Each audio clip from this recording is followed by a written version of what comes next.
Hi guys, tonight we ease quietly into the soft, drifting heartbeat of a frontier snowstorm. That strange and ancient hush where every sound becomes both louder and more distant.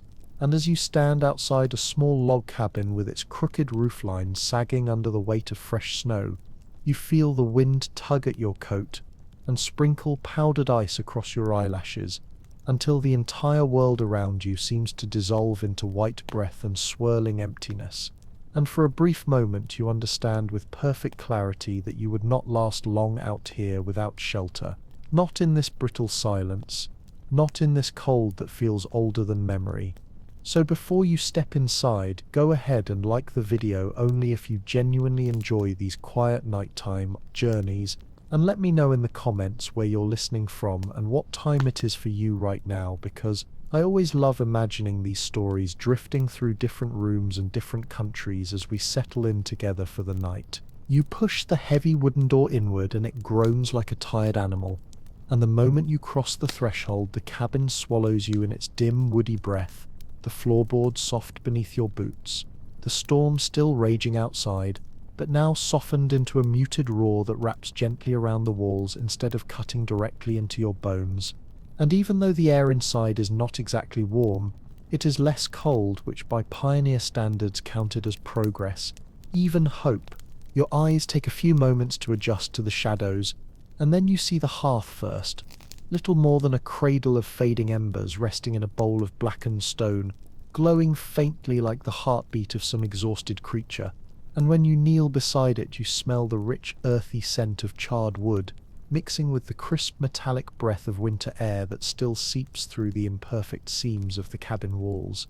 And as you hover your hands over the faint heat, you can't help imagining all the families who knelt in this same posture 2 centuries ago, coaxing life out of embers with quiet desperation because they knew that fire was not a comfort but a companion, and a companion who had to be tended constantly, or it would simply abandon you to the night. A small historical note drifts into your thoughts as you study the logs around you. Many early cabins were built from green wood, still wet and heavy from the forest, and as those logs dried they shrank unpredictably, leaving gaps and cracks where the wind slipped through in thin icy ribbons. So settlers stuffed whatever they had into the spaces: moss, mud, straw, even animal hair, creating makeshift insulation that smelled as much of survival as it did of earth. You reach out and brush your fingertips along the nearest log, feeling the splinters and ridges, and you imagine someone long ago doing the same thing, checking the walls during a storm to see which cracks needed attention in the morning, promising themselves that this time they would fix the worst gaps as soon as daylight returned. Though morning after morning, exhaustion won the argument and the repairs waited another day. You set your pack down and glance toward the dark corners of the room, where shadows gather like resting animals, and for a moment the cabin feels almost alive, breathing softly in slow wooden sighs as the wind presses against its outside ribs, and you understand why pioneers wrote in letters about their homes shifting and groaning through storms, not because they feared collapse, but because the sound reminded them that the logs were adjusting, flexing, settling, surviving alongside them. And now you try to picture how, in a place like this, you would sleep. Not soundly, not deeply, not the kind of sleep that modern life pretends is normal, but the kind of half-wakeful drifting that settlers learned through necessity. A sleep shaped by vigilance, by fire tending, by the steady breath of the storm that pressed its presence through the walls, no matter how many layers of moss or mud you packed between the logs. You notice a strip of old hide nailed over a gap near the door. Its edges curl slightly as the wind pushes against it, and you remember reading that some pioneers used animal skins not only as draft blockers but as spiritual protection, believing the hide of certain animals kept winter spirits from entering the home.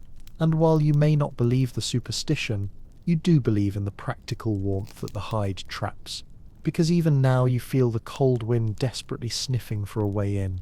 You step deeper into the cabin, your boots thudding gently on the boards, each sound amplified in the small wooden shell, and you realize how strangely comforting the acoustics are, how every creak and sigh feels like a familiar language spoken slowly, and you imagine a family huddled here, wrapped in blankets, listening to the storm's rhythm as if it were telling them when to breathe, when to stir the fire, when to slip into the shallow kind of sleep that frontier nights allowed. The air is cold enough that every slow exhale rises in a pale mist before disappearing into the dim rafters, carrying with it the scent of wool, wood smoke, and something older, perhaps determination, perhaps fear, perhaps both.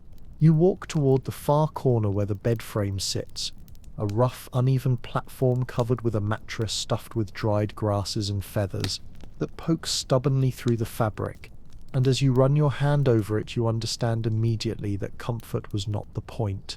Insulation was, and grass trapped heat better than down when the temperature dropped this low, and settlers learned to prefer what kept them alive rather than what felt good. You let the coarse blanket fall between your fingers and breathe in its scent, a blend of lanolin and smoke, and it feels like the kind of object that remembers every winter it has survived. Another gust slams into the wall, and the cabin creaks in a long, low groan, but somehow instead of making you uneasy, it calms you, because the more the storm rages, the more you understand the quiet skill of sleeping through it, the way pioneers let the wind define the rhythm of the night rather than resisting it. You sit gently on the edge of the bed, feeling the uneven stuffing shift beneath you, and as the fire gives one soft pop behind you, you close your eyes halfway, letting the cold brush your cheeks while the warmth from the blankets tugs you inward, and you realize that frontier sleep was never peaceful, but intentional, a kind of truce between the body and the weather, negotiated night after night. You let your weight sink a little deeper into the uneven mattress, feeling the dried grasses shift and murmur beneath the fabric, like a very faint field in late summer. Only now that ghost of a field is trapped inside this cabin, pressed into service as insulation, instead of waving freely under the sun. And as you sit there listening to the subtle crackle of the stuffing, your attention drifts back toward the hearth. Because on a night like this, sleep does not really begin with bedding. It begins with the fire and the nervous little ritual that surrounds it. Every single time the light grows low, you rise slowly, blankets dragging across your legs, and walk back to the hearth on stiff feet that protest the chill of the floorboards. And when you crouch again in front of the embers, you can feel the difference between a fire that is simply pleasant and a fire that is absolutely necessary, the kind that separates uncomfortable from dangerous in a matter of minutes. The glow is thin and red at the core, the edges sinking into grey ash, and you can almost see the way a pioneer parent would measure that glow with tired eyes, deciding whether they dared close their own for more than a few minutes, or whether someone still needed to stay watchful a little longer. Your fingers curl around the fire iron, the metal biting with a cold so sharp it almost feels hot, and you use the tip to gently stir the ash, uncovering the living embers like small stubborn stars hiding under a cloud, and as they brighten you lean in and blow a soft breath across them, watching your own warm air strike the coals and bounce back into your cheeks, bringing a faint, pleasant sting to your skin. Pioneers did this thousands of times without thinking about it, but tonight you notice every detail, the way the embers respond like sleepy eyes blinking awake, the way the ash shifts in delicate little avalanches that reveal deeper orange beneath. And as you lay a twig here and a thin splinter of wood there, you understand that this is the frontier version of setting an alarm clock, an investment in the hours of sleep that might follow if the flames agree to grow. You add a thicker piece of wood, feeling its weight in your hands, still damp at one end where snow had melted and soaked into the grain earlier in the day. And you remember that out here wood is not just firewood in the casual weekend cabin sense. It is counted in hours, sometimes in half hours, sometimes in until dawn, and a small pile by the hearth is not decorative, but a visible measure of how much longer you can keep the night at bay without having to pull on boots and a coat and step back into the storm. People wrote of such piles with the same seriousness they used for dried corn or salted meat, because when the wind screamed like this, warmth and food belonged to the same category, things that could not be allowed to run out. As the new log catches slowly, exhaling a moist crackle that sends a ribbon of smoke curling out into the room, before the chimney remembers its job and begins to pull again. You sit back on your heels and watch the flame test its new fuel, licking cautiously along the edges, then suddenly flaring as if it has made up its mind, and the cabin's interior changes shade almost immediately, shifting from a dull greyish gloom to a deeper amber, with shadows stretching longer along the walls and beams, and you realize that this small increase in brightness will let your eyes rest more easily, will let your thoughts wander in wider circles, and that is its own kind of comfort. The warmth expands, but only in a small, lopsided bubble. You can feel it with your skin, a very clear boundary where the front of your body tingles and your back still belongs to the storm, and you move a few inches closer, finding that precarious sweet spot where the heat begins to seep deeper into your clothes rather than just kiss the surface. And you imagine a pioneer child doing the same, edging forward until a parent murmured a warning about sparks, then inching back just enough to be obedient, while still absorbing every drop of warmth the hungry little body could steal before being sent to bed. The fire speaks in its own language of pops and sighs, and you find yourself listening for meaning the way settlers did, not in some mystical way but in a practical one. Does that sharp crack mean the wood is still green? Does that low, steady hiss mean moisture is burning off? Is the smoke staying thin and pale, or is it thickening toward a darker, more troublesome plume that might sting eyes and throats before long, forcing someone to open the door and let a brutal wave of cold rush in to clear the air? A life like this trains you to hear 100 tiny differences that modern houses simply hide.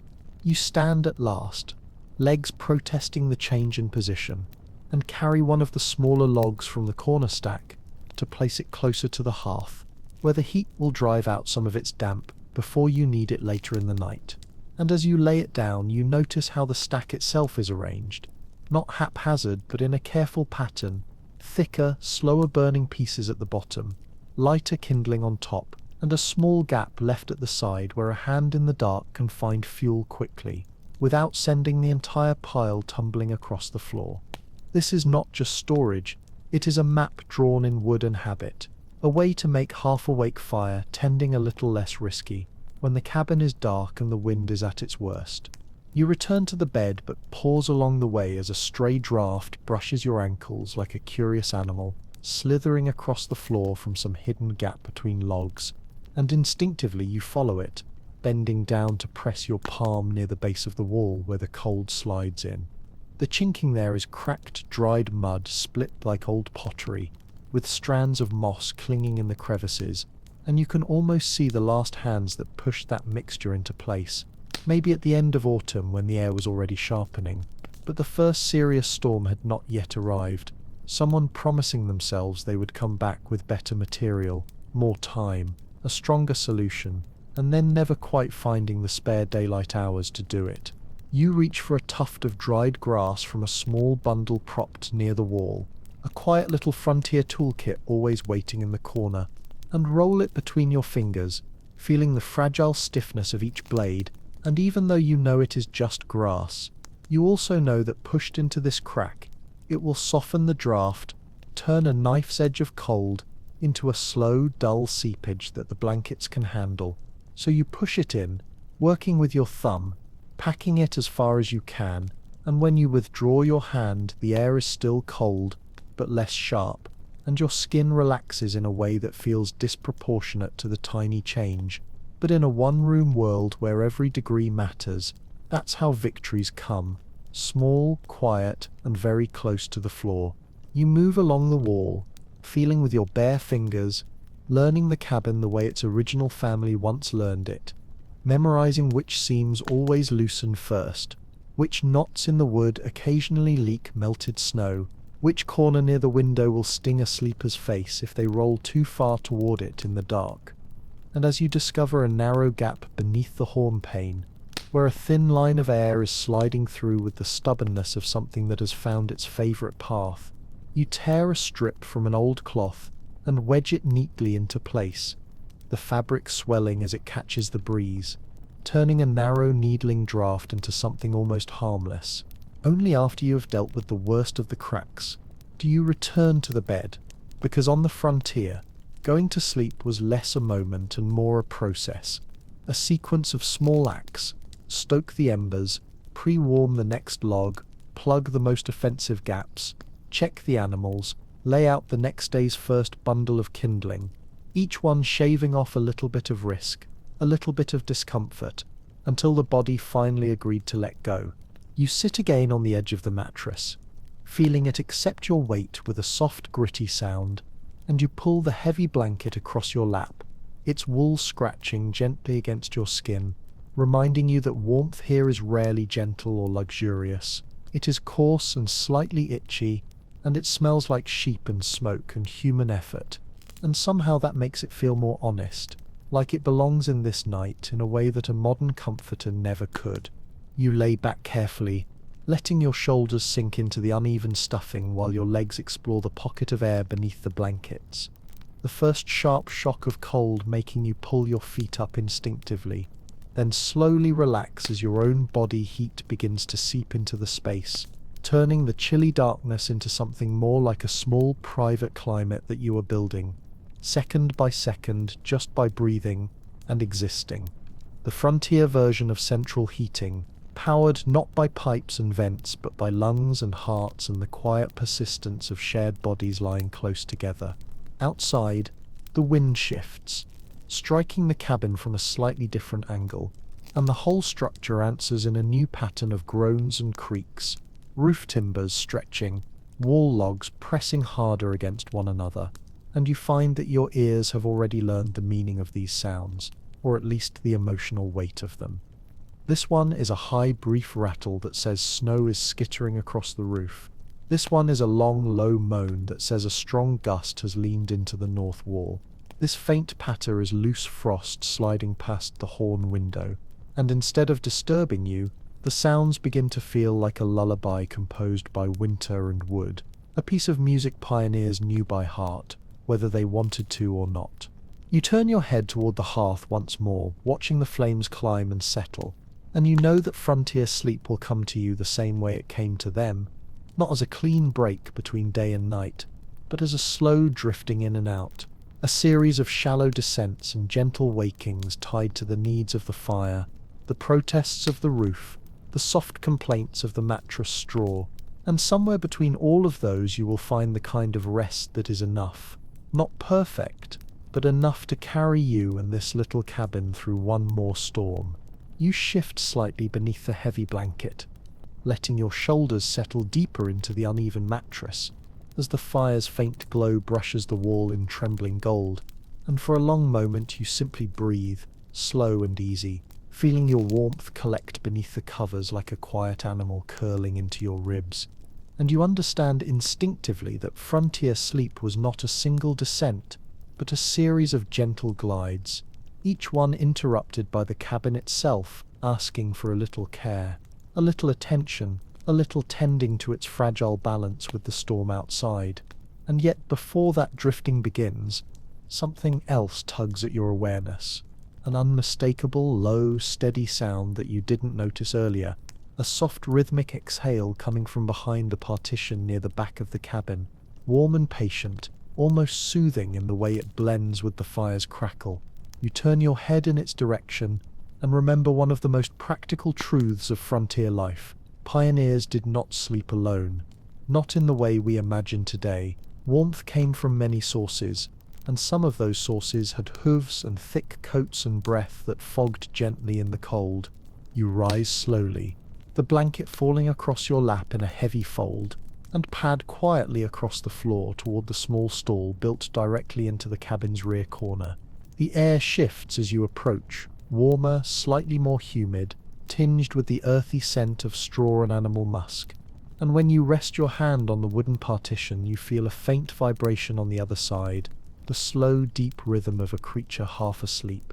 Pioneers often kept their most vulnerable livestock inside during winter storms, not because they wanted to, but because necessity outweighed every inconvenience. A cow or pony left outside in wind like this could freeze, panic, wander off, or injure itself, and losing an animal meant losing milk, warmth, strength, and months of hard labor embodied in a single living form. In a world where every resource was fragile, animals were not separate from the household. They were part of the winter fight for survival. You lean closer, pressing your ear against the timber, and hear the quiet shuffle of hooves against straw, followed by a soft huff of warm breath slipping through a small gap in the boards. The warmth brushes your cheek like an exhaled secret, and you close your eyes for a moment, letting the living breath of the animal settle your pulse. A small historical note floats through your memory. Children on the frontier often slept closest to the animal stalls during the harshest storms because the animals radiated a surprising amount of heat, enough to raise the nighttime temperature by several degrees. Letters from the era describe parents waking to find their children pressed against the back wall, blankets pulled tight, lulled to sleep by the slow, dependable breathing of the family's single cow. You open the narrow latch and peek inside the stall. A pair of dark, reflective eyes meets yours, calm and unhurried. The animal shifts its weight, causing the wooden slats to creak softly, and lowers its head to the trough, as if acknowledging you but not particularly concerned by your presence. You smile without meaning to. In a night this cold, even the smallest signs of life feel comforting. A chicken perched atop a crate fluffs its feathers and tucks its beak under its wing, its compact little body radiating warmth that seems disproportionate to its size. You crouch down beside it and reach out your hand, not to touch, just to feel the heat drifting from its feathery form. Even this tiny creature contributes to the cabin's warmth, in spirit if not in degrees. You stand again, and take in the strange softness of this alcove. A crude quilt hangs on the wall, patched, faded, fraying at the edges, likely placed there to trap warm air and prevent drafts from creeping into the main room.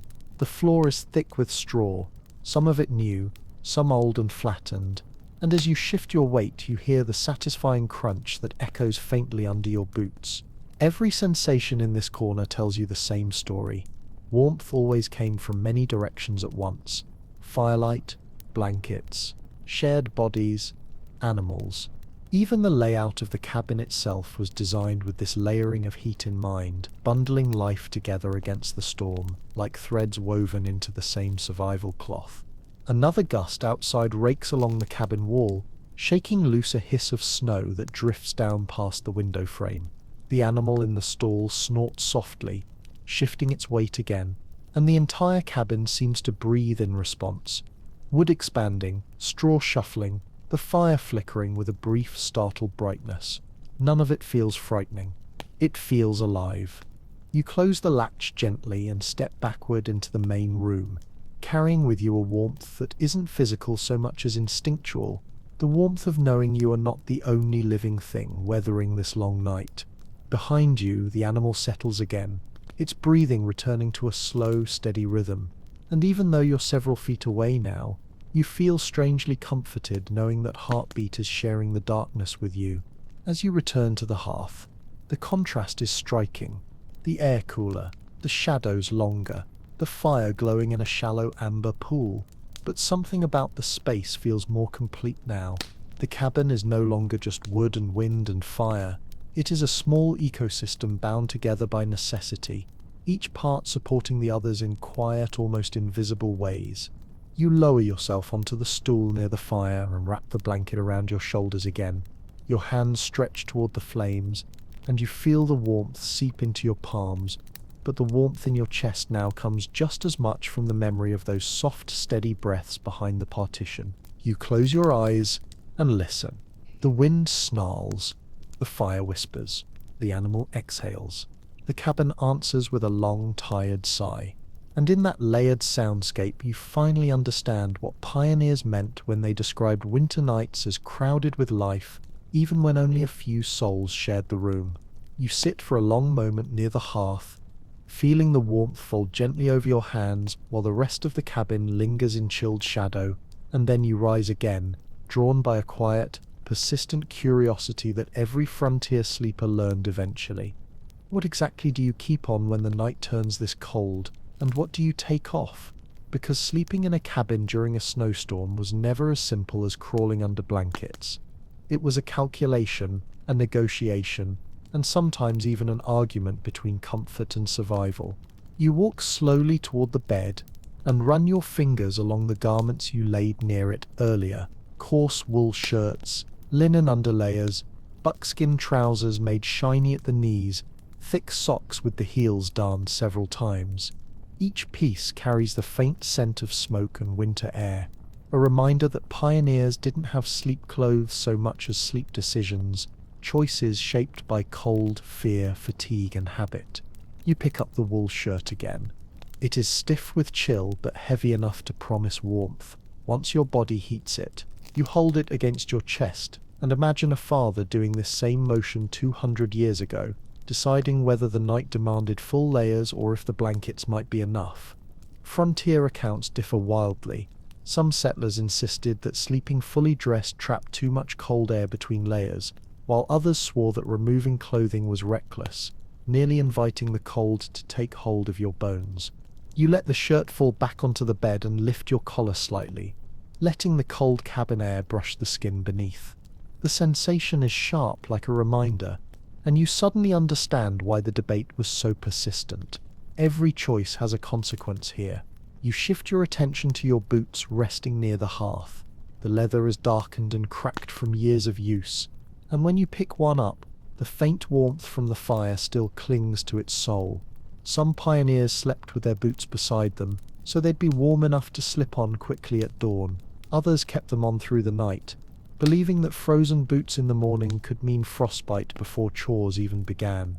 A strange historical detail floats into your thoughts. Some travelers reportedly warmed ashes and wrapped them in cloth to place inside their boots overnight, hoping to keep their toes from numbing. It wasn't common, but it happened, and it paints a clear picture of how creative people had to be when heat was scarce. You rub your arms slowly, letting your clothing shift against your skin. The cabin is colder now that you've stepped away from the hearth, and you pull the blanket around your shoulders as you move toward the bed again. The mattress accepts your weight with that familiar grassy sigh, and you slide your legs under the covers, feeling the cold pocket of air beneath them tighten around your calves like an unwelcome visitor. But then something remarkable happens. Your body heat begins to seep into the space. Slowly, tentatively, deliberately. The blankets grow heavier as you arrange them. The wool scratches faintly against your wrists. The material traps not just warmth but the rhythm of your breathing, and soon the tiny climate beneath the covers begins to shift. You curl your toes, restoring circulation, and you picture a frontier child doing the same, scooting closer to a sibling, wrapping arms around knees, tucking in feet, building heat with movement before settling into stillness. This small ritual is older than the cabin itself. A gust slams into the wall and sends a thin whistle through the window frame. Instinctively, you pull the blanket higher, letting it fall across your shoulders in a heavy, comforting drape. The cold tries to sneak in through the tiniest cracks, and the blankets respond the only way they can, by gathering your warmth and multiplying it. You slide a hand over the blanket sip's surface. It is rough, woven thickly, patched in places where the wool had worn thin. You imagine the mother or father who stitched those patches by firelight, trying to make something last one more season. Everything in this cabin carries the story of one more season. Your fingers drift downward until they brush the edge of the mattress. The grasses beneath shift gently, their rustle blending with the soft hum of the fire. Frontier diaries mention that mattresses like these had to be shaken or flipped regularly because the stuffing could flatten, mold, or harbor small creatures seeking warmth. But tonight, in this moment, it feels more like a nest, uneven, imperfect, but undeniably alive with warmth. You slide deeper beneath the covers, letting the fabric settle across your ribs, and in that moment you understand something quietly profound. Sleep on the frontier wasn't sick about escaping the cold. It was about taming it just enough to rest. A soft tap echoes from the window frame, snow shifting in the wind. Then another, then a long sigh from the roof beams above you. The storm isn't weakening. It's simply settling into its rhythm for the night. You rest your head on the pillow, feeling the small feathers poke through the fabric in stubborn little pricks. It's not comfortable, but it's familiar. It holds your weight without complaint, and it smells faintly of smoke, the scent every pioneer carried with them through winter. Your breath fogs once in the dim air, then again, softer, and then settles. Inside this pocket of warmth, wrapped in coarse blankets, surrounded by cracking logs and whispering drafts, you begin to feel what early American pioneers must have felt in their best moments. Not safety, but steadiness. Not luxury, but endurance. Not comfort, but acceptance. The storm may rage against the walls for hours yet, but you are here, in the soft glow of ember light, wrapped in layers of fabric, warmth, breath, and history. Whenever you sit ready to move deeper into the night, to explore how families shared body heat, how they woke in shifts to tend the fire, how they slipped into shallow dreams shaped by smoke and wind, you sink a little deeper beneath the blankets, feeling the rough wool settle heavily against your shoulders as the mattress rustles with that faint grassy whisper, and for a moment you lie perfectly still, listening to the fire breathe in slow, uneven waves, listening to the soft tremble of the window pane as the storm reshapes the world outside, and listening most of all to your own breath thickening into the warm pocket of air you've begun to create. Because pioneers understood something we have almost forgotten today, the way that sleep was less a descent into rest, and more a slow weaving of warmth, breath, and stillness, into a cocoon that could hold you through the worst hours of the night. And as your eyes wander across the dim cabin, you begin to imagine how a family would have shared this space in the coldest storms, when every degree of heat mattered, and every inch of blanket meant survival.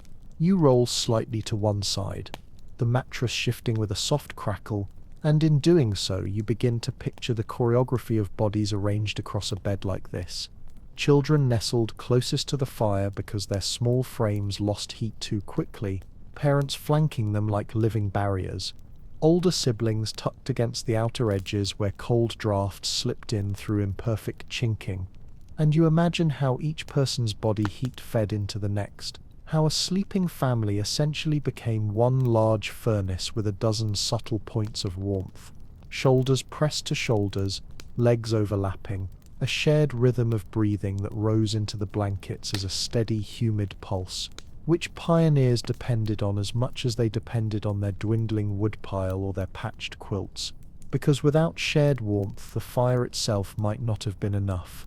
You shift your legs slightly, and the cold under the blankets bites at your ankles before slowly retreating, and you realize how deliberate every movement must have been, because the moment anyone tossed or rolled over too far, the bubble of warmth fractured and needed time to rebuild, which meant families learned to move in unison, to settle, to breathe gently, to avoid letting cold air spill into the carefully accumulated heat. You picture a mother wrapping her arms around two children, pulling them tight against her chest as her husband lay at their backs, absorbing the draft that sneaked through the wall, and you see an older child curled at their feet, sharing heat in a tangle of limbs, each person both receiving warmth and giving it, a silent agreement that lasted until dawn. You let your hand slide beneath the blanket and rest on your chest, feeling the slow thrum of your heartbeat beneath layers of fabric, and you begin to understand that pioneers trusted body heat more than they trusted fire, because fire could sputter or die without warning if a log burned too quickly or smoke backed into the room. But the warmth of another person remained constant, dependable, steady, radiating outward in soft pulses that kept extremities from numbing, and you imagine how on the harshest nights neighbors might quietly knock on each other's doors, stepping inside without hesitation, because pride meant very little when temperatures dropped low enough to kill, and the simple act of sleeping in a shared space could mean the difference between waking with stiff fingers and waking at all. You turn your gaze toward the hearth again, where flames coil upward in orange ribbons that flicker against the rafters, and you imagine how one adult, usually the lightest sleeper, would wake periodically throughout the night, perhaps not fully, perhaps just enough to sense the fire dipping into a weaker glow, and would slide out carefully from under the blankets, trying not to peel away too much warmth from the family, kneeling before the hearth in the cold, feeding the embers with a thin stick of kindling or a carefully positioned log, warming their hands in the faint glow before slipping back beneath the covers, bringing a small wave of cold in with them, which took minutes to tame again. And you think about how this constant vigilance shaped sleep itself into something shallow, cyclical, and necessary. Your eyes drift to the dark corners of the cabin, where shadows gather like quiet animals resting between breaths, and you picture a family lying awake for a few minutes after tending the fire, whispering softly so as not to wake the children, sharing a story, a memory, or simply listening to the wind gnash against the walls, like a creature clawing for entry. And in those moments you imagine the blankets rising and falling, with the synchronized breath of all those sleeping beneath them, forming a single slow wave of warmth that pulsed through the night like a heartbeat. And you realize that the frontier way of sleeping was less about comfort, and more about forming a fragile alliance with cold, with wood, with fire, with animals, with each other. You close your eyes again and feel how the fire's warmth barely touches your feet, but spreads generously across your face and hands, and you imagine a father stretching his legs toward the hearth in the night, absorbing heat into wool socks before curling back beneath the covers to press that warmth against the children's backs. And you picture how mothers sometimes tucked hot stones, warmed near the fire and wrapped in cloth, between blankets to stave off the worst of the cold, creating islands of heat that slowly dimmed but gave just enough comfort to help a child drift back into shallow sleep. A sudden gust slams the cabin wall and makes the rafters tremble, and in that trembling you feel not fear but familiarity, the way pioneers must have felt, because the sound meant the wind was simply reshaping itself, settling into a new direction. And you imagine a mother murmuring reassurance to a half-awake child, saying, "Hush, now it's only the wind testing the house," and the child sinking back into the blankets with a small sigh, trusting the weight of bodies around them more than the structure itself. Your breathing slows and your limbs soften beneath the blankets, and you realize that to sleep on a frontier night like this was to surrender, not to comfort, but to a rhythm shaped by wind, wood, fire, and breath, all of them rising and falling in long, patient cycles. And you feel yourself slipping into that same rhythm, one long breath, one slow shift, one quiet acceptance of the cold that will always linger at the edges of warmth, waiting, but never fully winning as long as bodies remain close, and fire continues to speak softly in the dark. You drift deeper under the blankets, feeling the slow tide of warmth pool around your ribs and settle into the hollows of your arms, and for a time you hover in that frontier half-sleep, where your mind loosens but your senses never fully withdraw, because pioneers could never surrender entirely to darkness, not when the night itself behaved like a restless creature that needed watching. And as you slip into that liminal state, you begin to feel the rhythms that governed every winter night in a one-room cabin, the small cues and subtle shifts that told settlers when to rise, when to check the embers, when to adjust blankets, when to listen. Somewhere between one breath and the next, you sense it before you hear it. A change in the air, a faint tightening at the back of your throat, the smallest sting in your nostrils, the unmistakable pinch of smoke drifting lower than it should. Your eyes open slowly. The cabin is dimmer than before, flatter somehow, the fire's glow blurred behind a soft haze that hangs just under the rafters. Smoke moves in slow, lazy loops, like pale ribbons suspended by an invisible thread, and as you sit up, the heat trapped under the blankets spills away from your body, replaced immediately by the cold that prowls just above the floor. You breathe in again, gently, and taste a bitterness that wasn't there earlier. Something has shifted. A draft that once pulled smoke through the chimney has weakened, or reversed, or caught a swirl of wind pressing down on it from above. Frontier families recognized this change instantly, a troublesome, instinctive knowledge carved into them by nights exactly like this. You rub your eyes and stand, the chilly air wrapping around your legs, and as you move toward the hearth, the haze thickens slightly, not dangerously, but insistently, as if trying to remind you that warmth always comes with a price here. You crouch near the fire and study the flame. It burns unevenly, leaning sideways, flicking in small frantic motions, as if confused about which direction it wants to rise. The chimney is pulling poorly.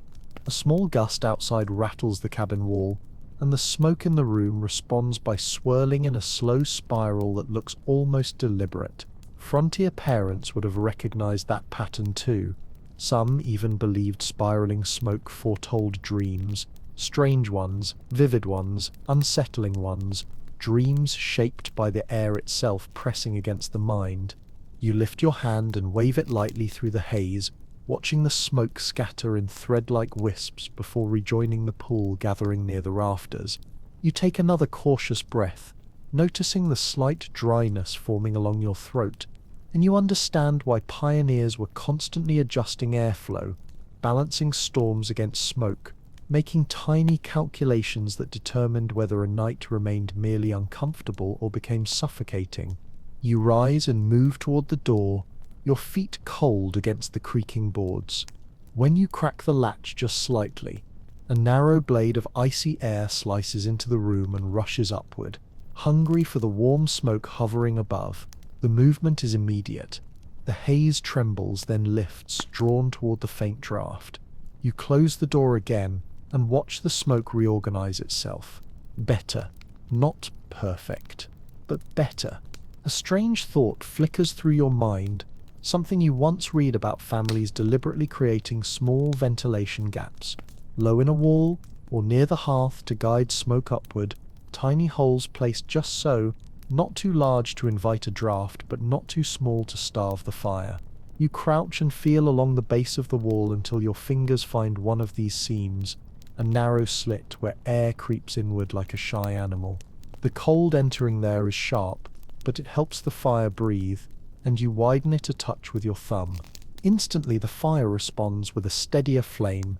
Smoke moves upward in a smoother line. Your shoulders loosen. You return to the bed but remain sitting upright, letting your senses attune to the room as pioneers once did.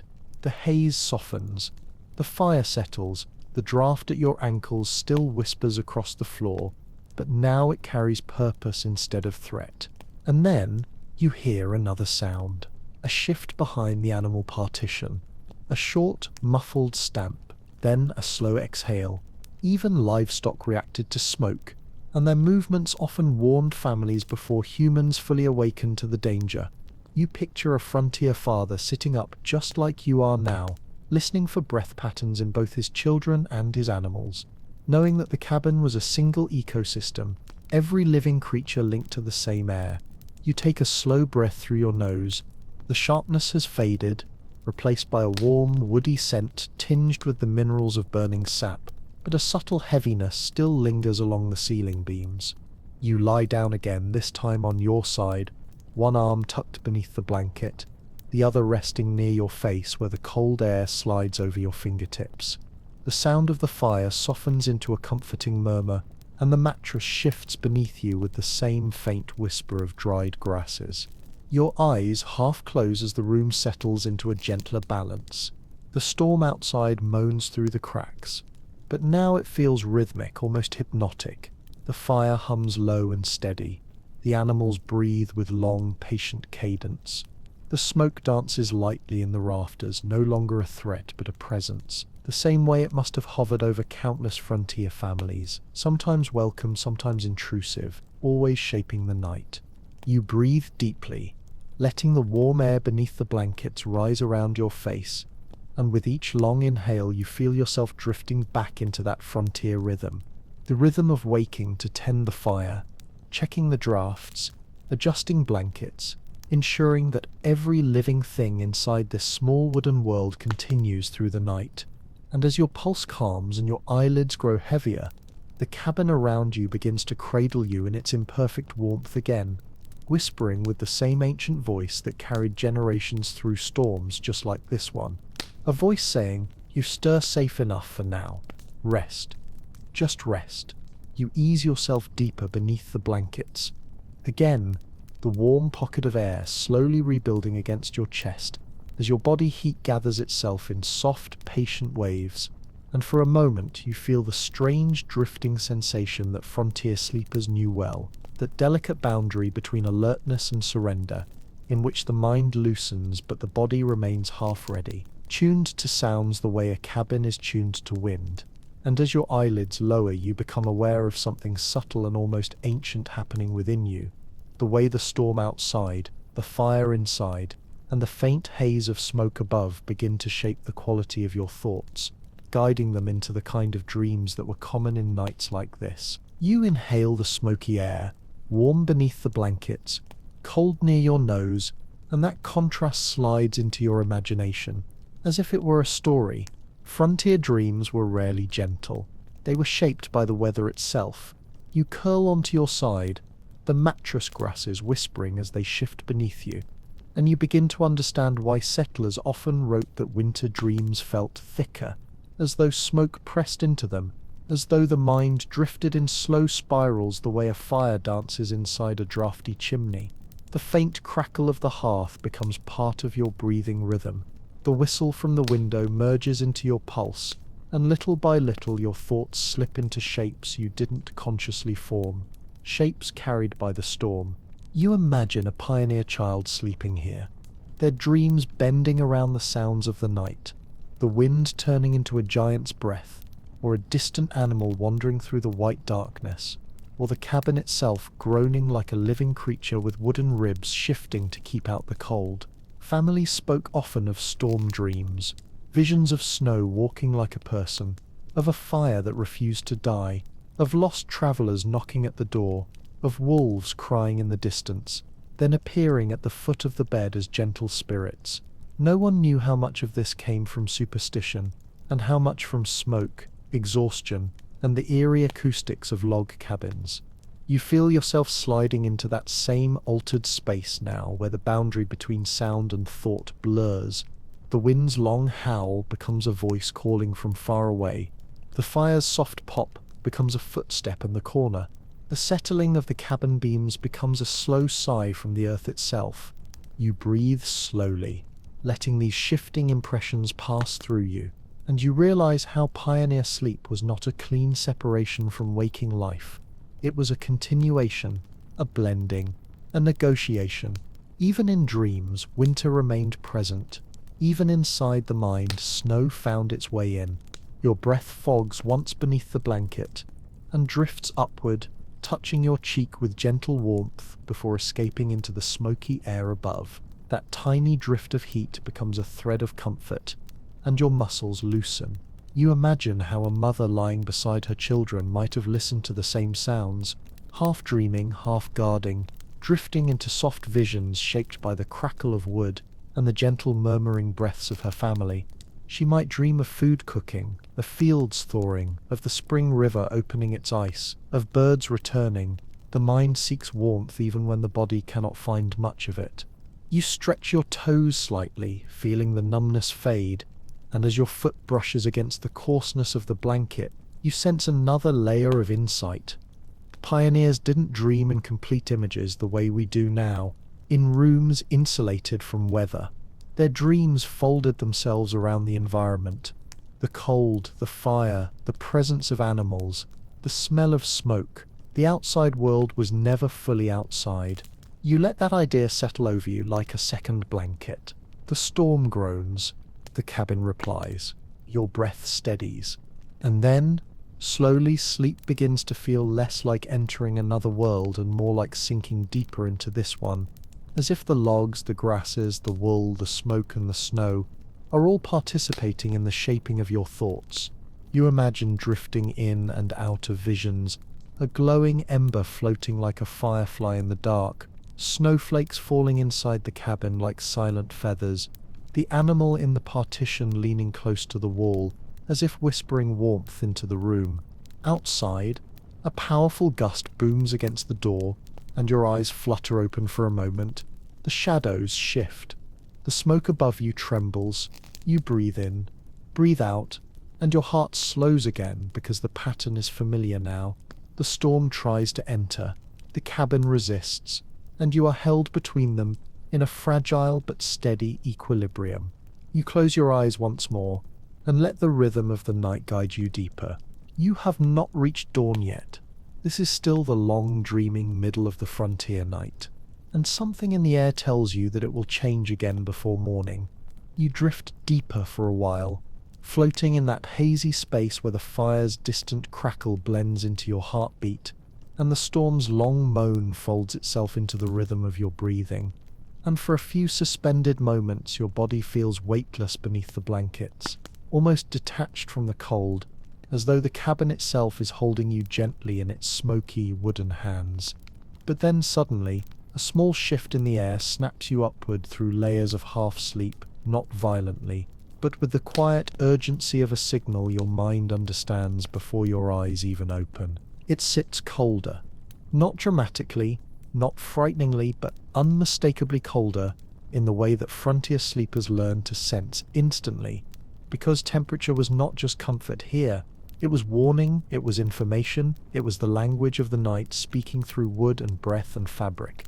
Your eyes lift slowly, adjusting to the dimness, and you notice that the fire has slumped into a shallow bed of embers, their orange glow buried beneath grey ash, like the last heartbeat of a creature fallen into deep rest. And the warmth you had gathered beneath the blankets feels thinner now, more fragile, as though it is slipping at the edges. You exhale, and your breath fogs more visibly than before. A pioneer would already be moving. You push yourself upright, the blanket sliding from your shoulders with a soft, reluctant thump, and the cold rushes in immediately, racing along your spine, nibbling at your ankles, biting gently at your fingertips. You stand, slow but certain, and make your way toward the hearth, each step pressing a quiet groan from the floorboards as though the cabin is waking with you. The embers glow weakly. You kneel. The cold from the stone base seeps into your knees, a familiar frontier sensation, half misery, half meditation. You take up the fire iron again, the metal icy and unwelcoming against your palm, and stir the ashes with slow, deliberate movements. A faint plume of dust rises, catching what little light remains, and the embers brighten slightly, as if blinking awake. You blow gently, your breath warm against your face, and the coals answer with a soft flare, a tiny protest of life, still alive. Barely. You reach for the smallest twig in the prepared pile. One pioneer's always kept ready for moments like this. You place it carefully across the ember bed. It catches with hesitation. You add another, then a thin, dry sliver of bark. Flames lick upward with shy effort, pulsing in weak tongues of gold. But the log you need next, the one that will carry the fire through the rest of the night, is a heavier piece. And when you lift it, you can feel the moisture still clinging to one end, the cold weight of it resisting warmth. You angle it toward the growing flame, letting its driest edge touch the fire first, the way settlers learned through trial and error. Slowly, reluctantly, it begins to burn. As heat rises, you lean closer, rubbing your hands together as warmth grows enough to tint your skin with faint color. Your face prickles with returning sensation, and your breath becomes less cloudy. This is the frontier version of waking up at 3 a.m., not for a drink of water, not because of a dream, but because the fire is close to dying and the cabin will not forgive neglect. You sit back on your heels and glance across the room. The shadows are thicker now, more assertive, pooling in corners like dark water, and you realize the storm outside has deepened. Its voice is lower, heavier, more settled. Snow pounds the roof in slow, weighty thuds, the sound of drifts sliding, reshaping themselves, pressing down. The cabin creaks in long, tired arcs, the timbers shifting under the pressure, and you think of all the frontier families who woke in the same moment, listening to their roofs with something like a prayer, trusting that the logs holding their world together would not sag under the storm's heavy hand. You rise from the hearth, warmed but not yet comfortable, and walk toward the window. The translucent horn pane glows faintly from light reflecting off the snow outside, A thin line of frost has formed along its edge, trembling with every gust. You place your palm against it and feel cold crawl into your skin like a whispered warning, still holding, but colder now. You turn and scan the room the way a pioneer parent might have done in the darkness, checking blankets, checking drafts, checking animals. A faint rustle comes from the rear stall where the cow shifts her weight, responding to the drop in temperature with a soft grunt. Her breath fogs through the gaps in the boards. You take a slow step back toward the bed and lift the corner of the blankets. Warmth spills out like a fragile secret. You slip beneath it again, curling your legs in, letting your hands hold the heat close to your chest. It takes moments, long ones, for your body's warmth to reclaim the space beneath the covers, but eventually it does, and you feel the cold retreat into the edges of the room where shadows swallow it. As your breathing steadies, something shifts in your awareness. Not a sound, not exactly a sensation, but a quiet certainty that you are deep inside the frontier. Night now, past the halfway mark, past the smoky dreams, past the first weakening of the fire, and heading toward the hour when settlers often woke briefly, drifting through a space between worlds, aware and unaware all at once. Night thickens. The fire hums. The storm presses its weight against the cabin in long, patient breaths. You lie still, feeling the faint sting of cold in your nose fading as warmth reclaims its territory, and slowly, very slowly, you begin sinking once more into that drifting frontier half-sleep, the state in which morning is still only a rumor, and the world outside is nothing but wind and white darkness. You settle again beneath the blankets, feeling the mattress shift in a soft, uneven sigh beneath your ribs, as the small flame you coaxed back to life begins casting a deeper, steadier warmth into the room, and in that moment something inside you unwinds, not fully, but enough for your thoughts to slip into the wide, drifting quiet that only arrives in the final stretch of a winter night, when the storm outside no longer feels like an intruder, but like a slow and deliberate tide pressing against the walls, and as your eyes half close you begin sensing the night, not as hours you are moving through, but as a living creature slowly exhaling around you, settling its weight onto the cabin with a kind of ancient patience that pioneers knew intimately. The fire's glow flickers in a long, gentle pulse, rising and falling like a distant heartbeat, and that faint warmth begins to seep into your bones again, loosening the stiffness in your legs and softening the cold ache at your fingertips. And as you let your body curl slightly beneath the heavy blankets, you picture how frontier families moved in these same quiet waves, drifting in and out of shallow sleep, as the fire rose and fell, as the storm thickened and eased, as the cold probed the edges of the blankets, but never quite found its way to their hearts. And you realize that this was the true rhythm of a pioneer night, less a straight path toward dawn, and more a circle that tightened and loosened around them with every gust of wind. Your breath fogs softly into the blankets and warms your face in a little pocket of humid air, and in that muted warmth you begin to sense the subtle shift that always precedes dawn during a snowstorm, the way darkness grows heavier before it lightens, how the air becomes denser and quieter, how the cold no longer lunges inward, but simply waits, patient and unmoving, as if the storm itself has finally tired of its own rage and decided to rest for a while.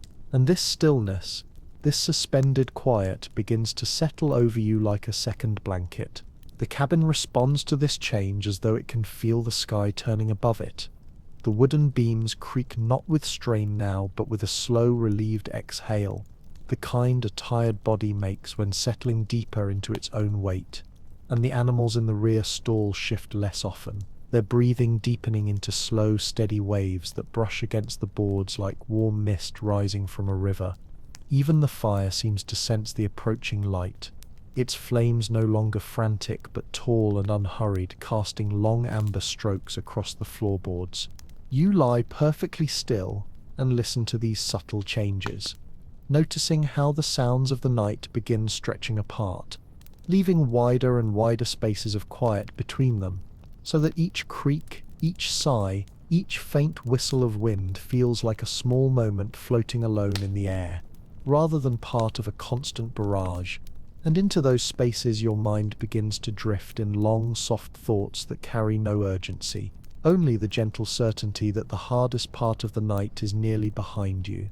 You shift slightly, careful not to disturb the warm envelope of air under the blankets, and your foot brushes against the coarse edge of the mattress where the dried grasses inside whisper faintly like brittle leaves moving in a dream, and for a moment you can almost imagine the fields from which those grasses were gathered, golden and warm beneath a late summer sun, cut and dried by hands that knew winter would arrive sooner than they wished, stuffed into ticking fabric with the quiet hope that their warmth might endure until spring. And suddenly you feel an enormous tenderness for this crude little bed beneath you, this simple construction that thousands of families trusted to carry them through long, unforgiving nights. Your breathing slows as the fire continues its gentle glow, and you realize that dawn is approaching not because you see light, but because the darkness itself has changed.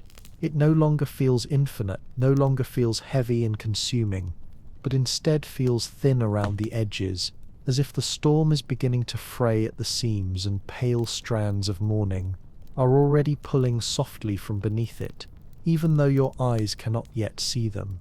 You inhale again and catch the familiar scent of cooling embers, warm, metallic, and slightly sweet, and it brings with it the memory of how pioneers often sensed morning through smell, long before their eyes noticed any difference in the light. Because as the night aged, the fire shifted from hungry flames to deep, slow-burning coals that released a gentler aroma, one that mixed with the cold in a way that whispered dawn into the air, even if the cabin remained dark as a closed hand. You turn your head just enough to see the narrow sliver of window, and although it still glows with the faint reflective whiteness of snow-covered darkness, there is something softer about it now, less opaque, less harsh, the difference so subtle you might doubt it, if not for your body telling you the same truth. The night is thinning.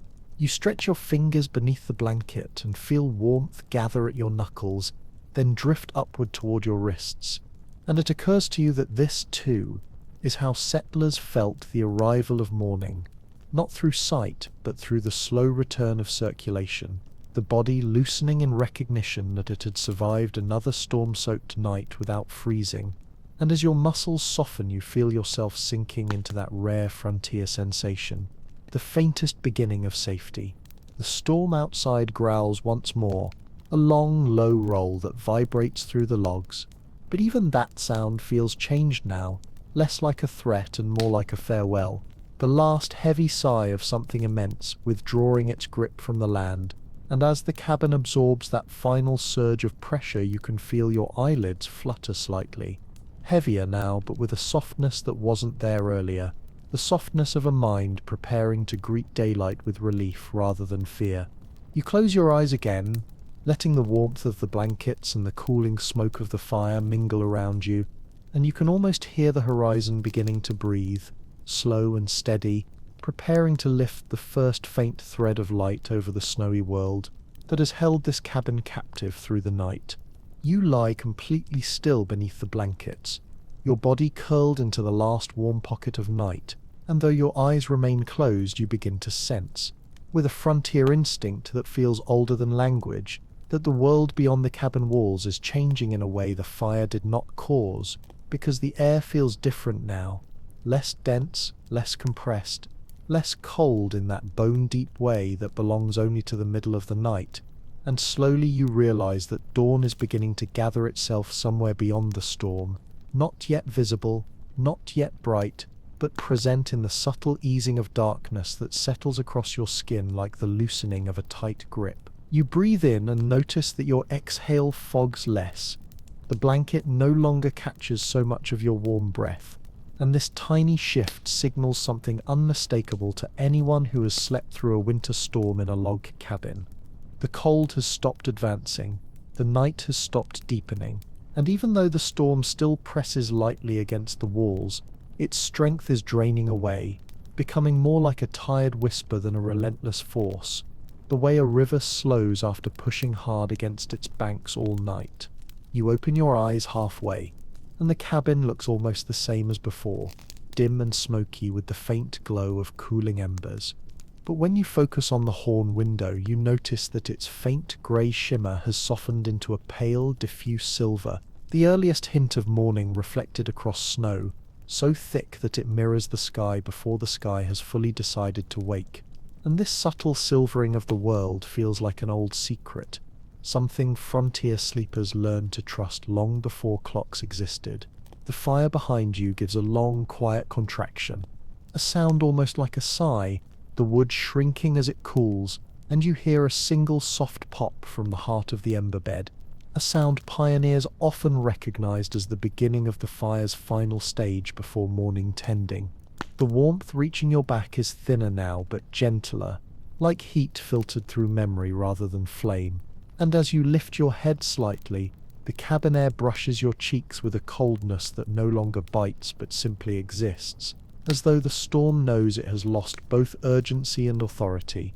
You shift beneath the blankets, and feel the mattress grasses rubbing faintly against your shoulders, their dry, whispering sound blending with the low groans of the cabin beams, and you imagine how settlers often woke in this same half-light, feeling the cabin announce the slow return of warmth long before the sun touched the snow.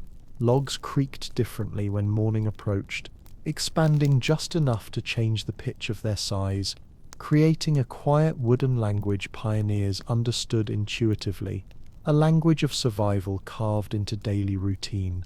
You sit up slowly, careful not to let too much cold spill in under the blankets, and the air that joins you smells of cooled smoke and faintly of thawing sap, the scent of winter easing its grip.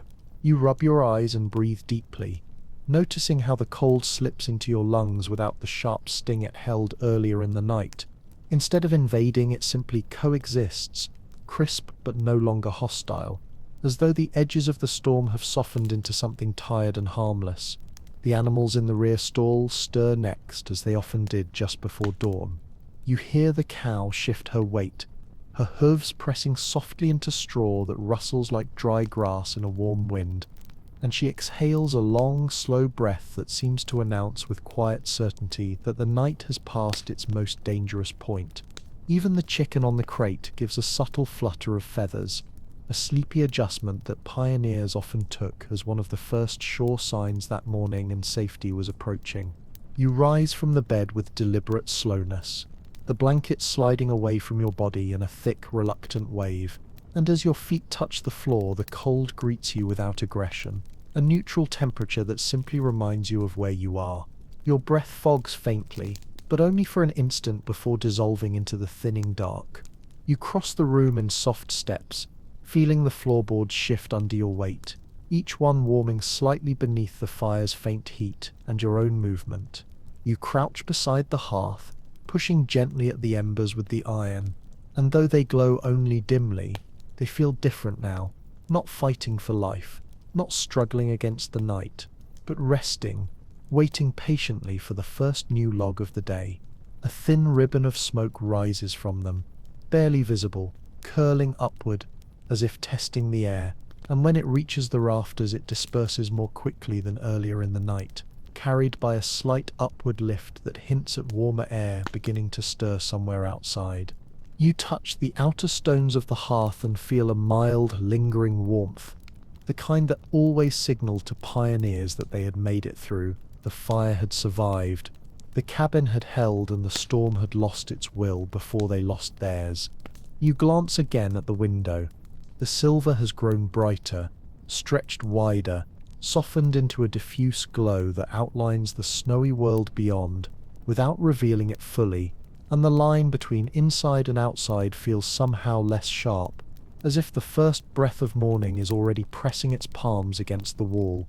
You stand, stretching your arms slightly, and the cabin stretches with you, the timbers broadcasting a long, gentle creak that sounds almost like a greeting. In a few more minutes, the grey light outside will grow into a clearer silver, then into the faint blue of early morning, and soon the fire will need feeding, and the animals will need checking, and the cold will demand its daily negotiation.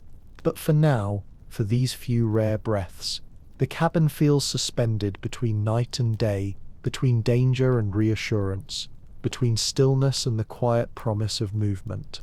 You let your hand rest on the nearest log wall, feeling its cold surface warm slightly beneath your palm, and you imagine how many frontier hands repeated this exact gesture every morning. A silent acknowledgement that the house had weathered another storm, that the people inside had endured alongside it, and that both would continue their long, slow conversation with winter until spring arrived. The pale silver at the window thickens almost imperceptibly as you linger beside the hearth, and though the cabin is still dim and the fire still resting in its shallow cradle of embers, you can feel the world outside preparing to lift itself into morning, not with speed or brilliance, but with the slow, deliberate patience of a landscape thawing from the weight of night. And as you straighten your back and let the cool air brush your cheeks, you recognize that unmistakable frontier sensation, the quiet certainty that the worst of the dark has passed, and that whatever the day brings, it will bring it in light rather than shadow.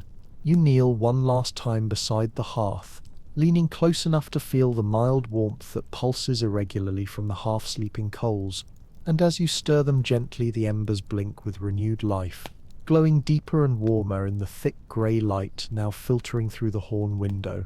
Pioneers often described this moment, the moment when embers seem to remember the sun, as if the approach of dawn tugged at the fire, just as it tugged at the minds and bodies of everyone inside the cabin. And as you blow softly across the coals, you watch them gather strength with a kind of lazy eagerness.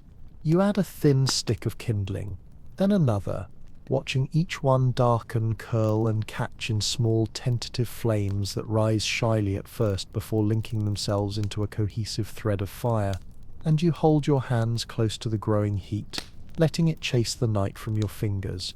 As warmth spreads across your palms and into your wrists, you feel that familiar pioneer relief. The fire survived the night, which means you have survived the night.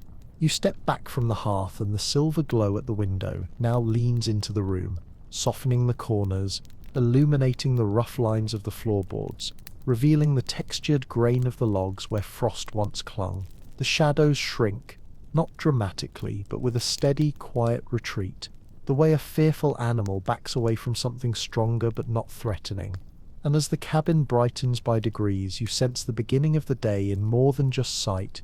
You feel it in the loosening of the cold, in the deepening breath of the animals, in the subtle shift of your own heartbeat. You turn toward the rear stall and hear the cow stir again, this time with more intention, her hooves pressing firmly into the straw as she adjusts her weight in anticipation of movement. And even the chicken hops once on its crate, feathers rustling in a feathery sigh that seems to say, yes, the night is over. Animals always knew the morning before humans admitted it, and many frontier families trusted these tiny signals more than the sky itself. You walk toward the window, drawing closer to the faint shimmer that has grown into a soft wash of light, and as you rest your palm against the translucent pane, you feel the temperature has shifted, not warmed exactly, but softened, the cold no longer carrying that deep, punishing hardness reserved for the darkest hours. Instead, it feels crisp, open, curious, as if ready to relinquish its hold on the land for a brief moment of truce. You pull on your outer layer, the heavy, cold, stiff wool that greets your fingers with rough familiarity, and step toward the door. The latch clicks softly beneath your hand, and as you open the door just a crack, a blade of icy air pushes against you, but the light riding on that air is unmistakably morning light, pale and pure and diffuse, reflecting off the snow in a broad, gentle brightness that fills your eyes before you even step outside. You open the door fully, and the storm's leftover breath touches your face. A calm, fading wind carrying the last drifting flakes that spin slowly downward like tiny pieces of quiet. The world outside is transformed into a vast, unbroken sheet of white that stretches across the clearing, smoothed and sculpted by the night's long sighs, and the snow glows with that strange luminosity only winter mornings possess, a brightness that seems to rise from the ground instead of falling from the sky. You step out onto the packed earth beside the cabin, and feel the familiar crunch of snow beneath your boots. A sound pioneers often described as the morning's first voice, crisp and delicate, carrying both relief and responsibility. Your breath drifts upward in a soft cloud, merging with the faint morning haze, and you inhale deeply, tasting the cold, the clean, metallic sweetness of air that has passed through miles of frozen wilderness, but now stands still and harmless in the calm after the storm. Behind you, the cabin breathes with you. Smoke begins to curl from the chimney again, coiling upward into the pale sky like a slow ribbon of grey silk, and you watch it rise with a kind of quiet pride, knowing that every frontier household marks morning by this exact sight, the sign that life continued, that fire endured, that human warmth had defied the night once more. The forest beyond the clearing stands silent, each branch bowed under a thick white burden, and yet even in that silence you detect hints of movement beneath the trees, tiny signs of waking life, a bird shaking snow from its wings, a distant crack of ice loosening from a stream, a faint rustle where a rabbit emerges from shelter.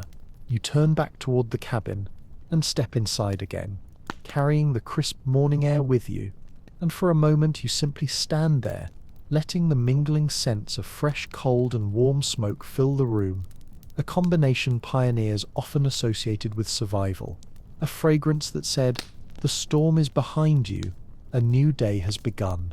You hang your coat near the hearth, the thawing fabric releasing a thin ribbon of frost, and you kneel to place another log onto the growing flame. It catches more eagerly this time, fed by both the rising warmth in the room and the promise of daylight beyond the window. And as you watch the flames rise, brightening the cabin with gold instead of ember red, you sink slowly into the stool, letting your muscles relax into the soft, deliberate warmth of morning. And you realize that in a world where nights were long and storms unforgiving, dawn was not just light, it was proof. Proof that the cabin held. Proof that you endured. Proof that life could happen again today. You linger for a long moment beside the hearth, letting the morning warmth seep into your palms as the fire climbs into its steady daytime rhythm. And although the cabin is still dim, the silver of dawn now fills the room with enough quiet brightness to reveal every detail softened by the night. The uneven seams of the logs, the delicate frost still clinging to the window's edge, the slow drift of smoke, tracing faint lines in the air, and as you inhale the mingled scents of embers, wool, and thawing earth, you begin to feel the pull of frontier routine, that deep instinctive knowledge that surviving a winter storm was only the beginning of the day's work. You rise from the stool slowly, feeling the stiffness in your limbs loosen now that warmth has returned to your joints, and you move toward the door with a kind of deliberate calm, knowing exactly what the pioneers knew after a storm. The first tasks of the day were not optional. They were the small, essential rituals that kept life possible in the wilderness. You pull on your coat, still cool but no longer rigid with frost, and step back outside into the pale morning light. The clearing greets you with a fresh, untouched layer of snow that glows softly, almost tenderly, under the muted sky. The wind has fallen away entirely, leaving a quiet so complete it seems almost sacred, interrupted only by the faint crackling of branches shedding their burdens of ice.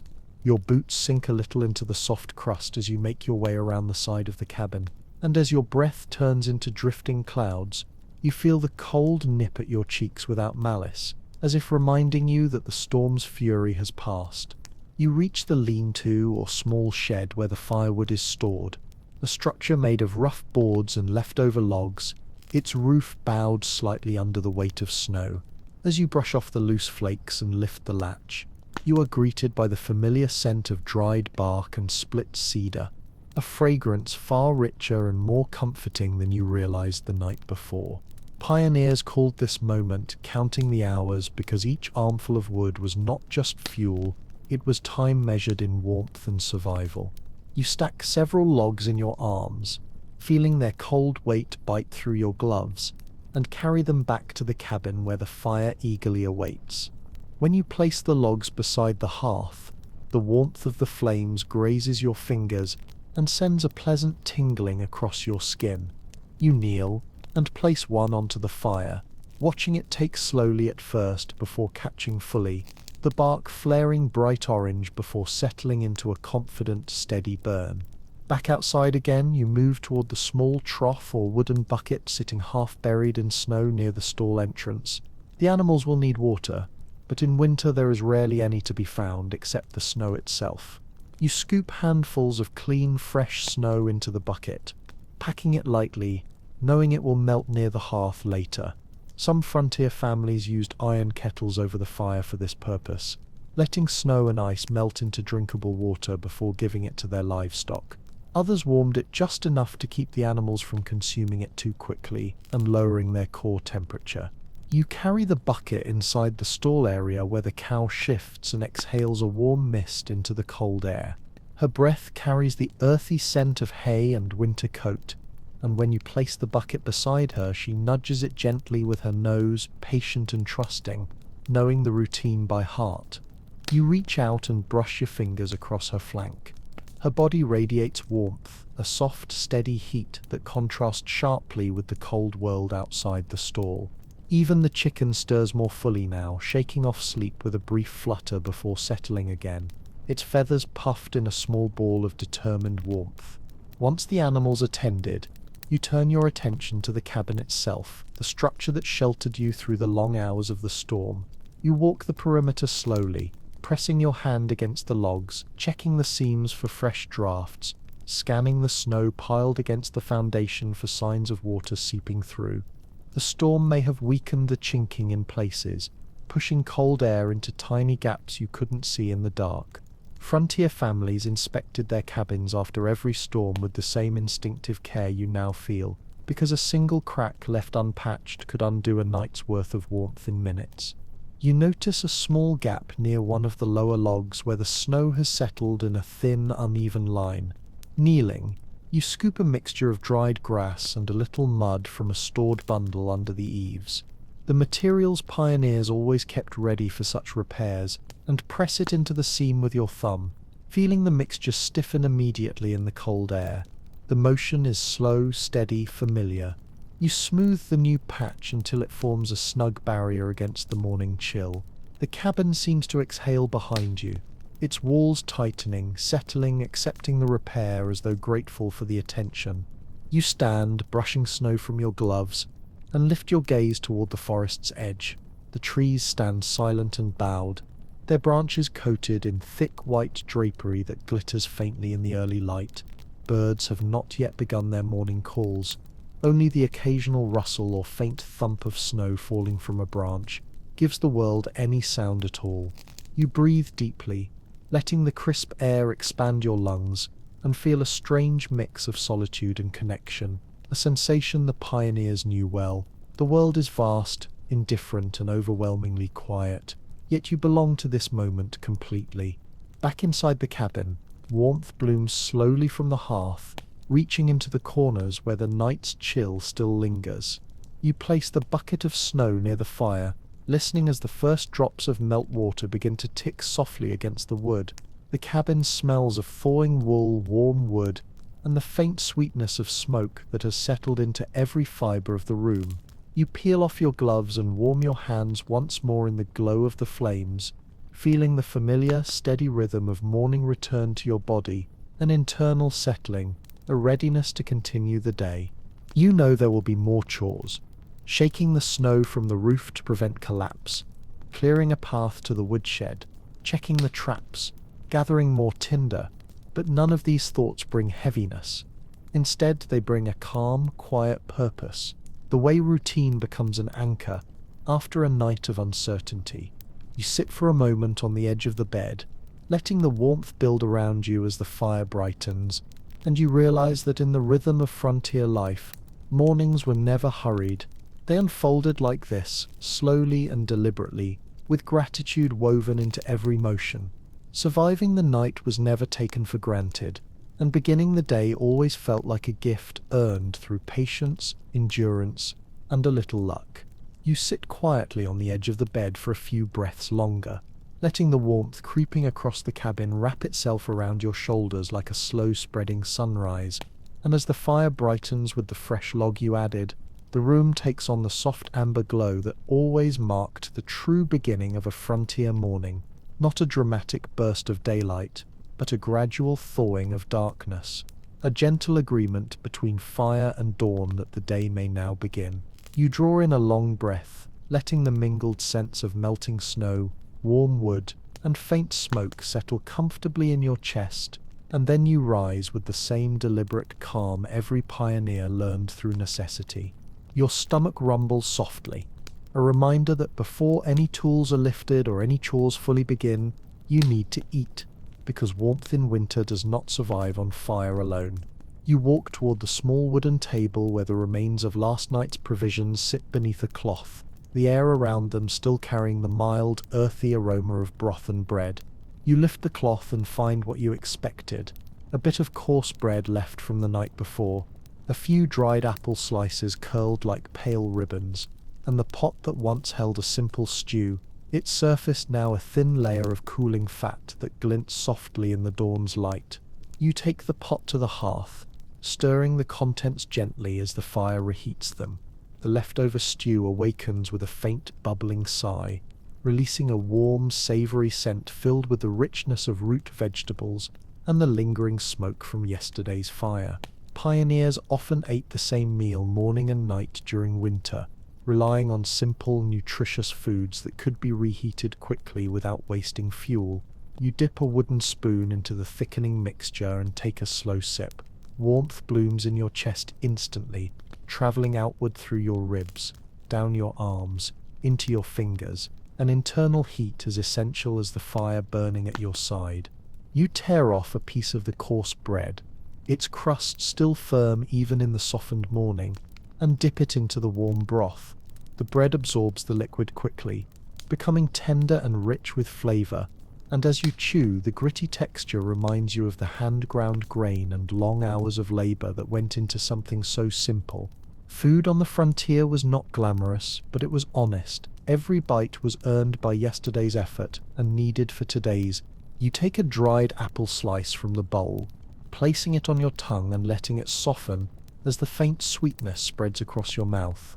Apples like these were treasured in winter, not just because they added flavor, but because they carried a memory of autumn warmth inside them, a reminder that the world could be more than snow and silence. Once your hunger has eased, you set the bowl aside, wipe your hands on a cloth, and move toward the corner where the tools are kept. An axe with a worn handle polished smooth by decades of work, a small hand saw, a mallet carved from hardwood, a hatchet sharpened well enough to bite cleanly, even through frozen bark. You pick up the axe first, running your thumb along the grain of the handle, feeling its familiar weight settle into your palm. The blade catches a sliver of morning light, revealing the faint scratches left behind by countless winters. Pioneers treated tools like companions, silent, reliable, and essential, because without them warmth, shelter, and survival were impossible. You place the axe head near the fire for a moment, letting the metal warm gently so it doesn't fracture in the cold. Then you test the edge with a careful thumb. It's still sharp, but a few strokes with the sharpening stone will give it the crispness you want. You sit by the hearth, drawing the stone along the blade in long, even arcs, each pass releasing a faint metallic whisper that feels like a morning chant. When the axe is ready, you stand, slip into your coat again, and open the cabin door. The brightness outside has grown, still pale, still softened by the storm's remnants, but undeniably morning now. The snow glitters, as though each flake carries a memory of moonlight trapped inside it. Your breath releases in small clouds that drift upward gently, no wind remaining to chase them. You walk toward the tree line, feeling the cold firm beneath your boots, but not hostile now, just present, just part of the rhythm of the day. The trees stand tall and silent, their branches heavy with snow, their trunks dark and damp from the storm. You choose a fallen tree near the clearing, one whose wood will split easily and burn hot, and as you raise the axe, you feel a deep calm settle into your muscles. The first swing slices cleanly into the wood with a hollow, satisfying thud that echoes through the quiet forest.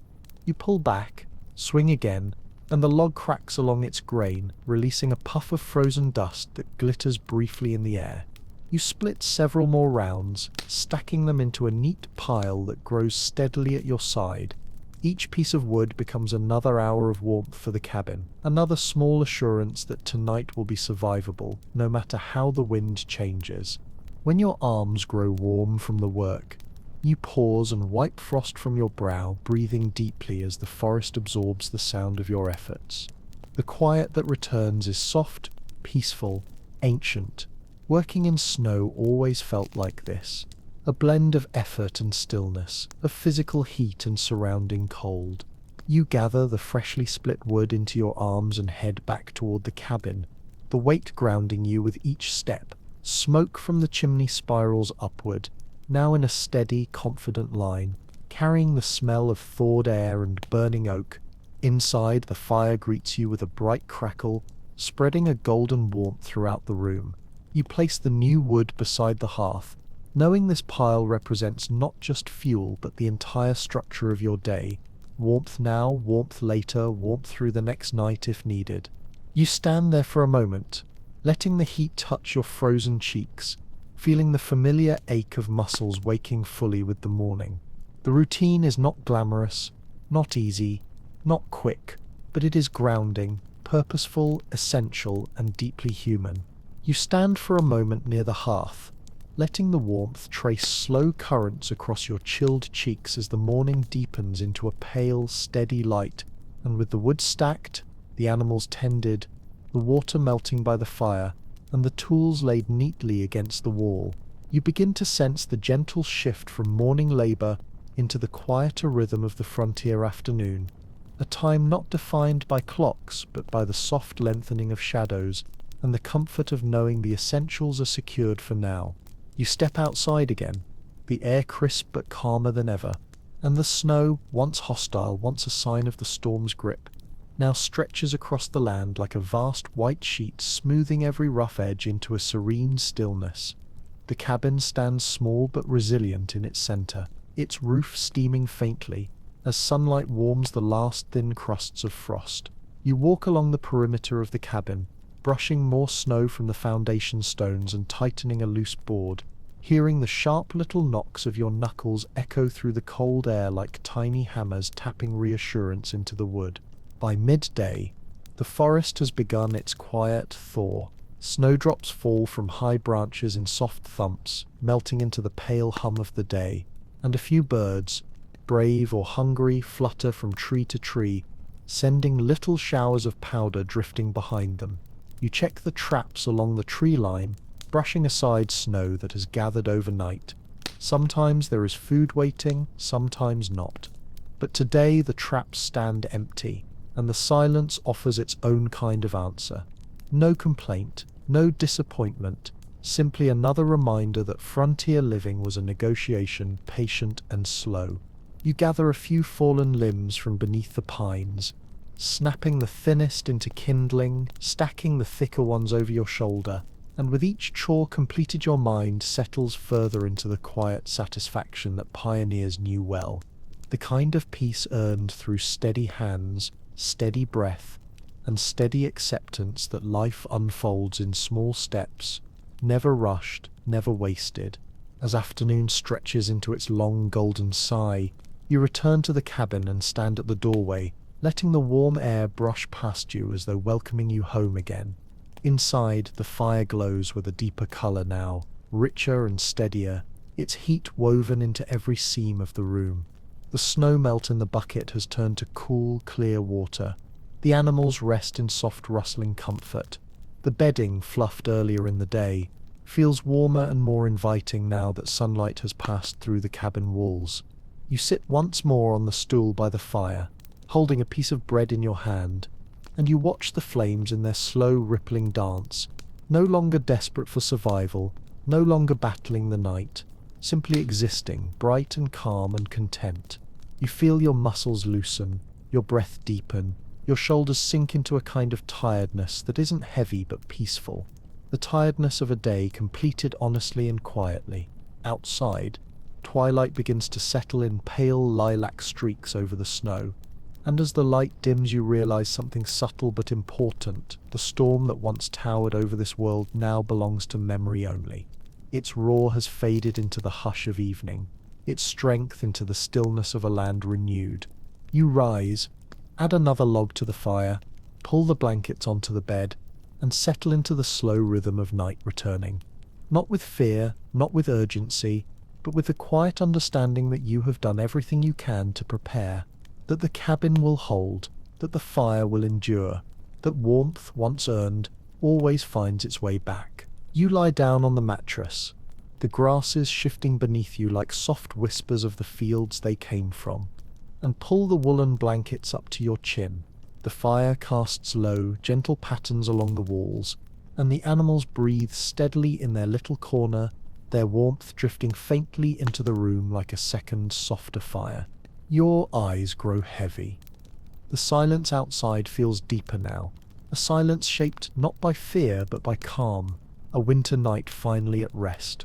And as you drift towards sleep, you understand what countless pioneers learned through long winters and quiet storms, that a cabin is more than wood and chinking, that fire is more than heat, that rest is more than sleep.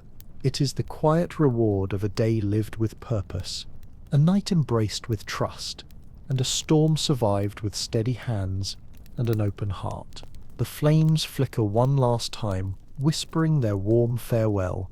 The blankets hold your heat softly, and the frontier night cradles you gently, safely, completely.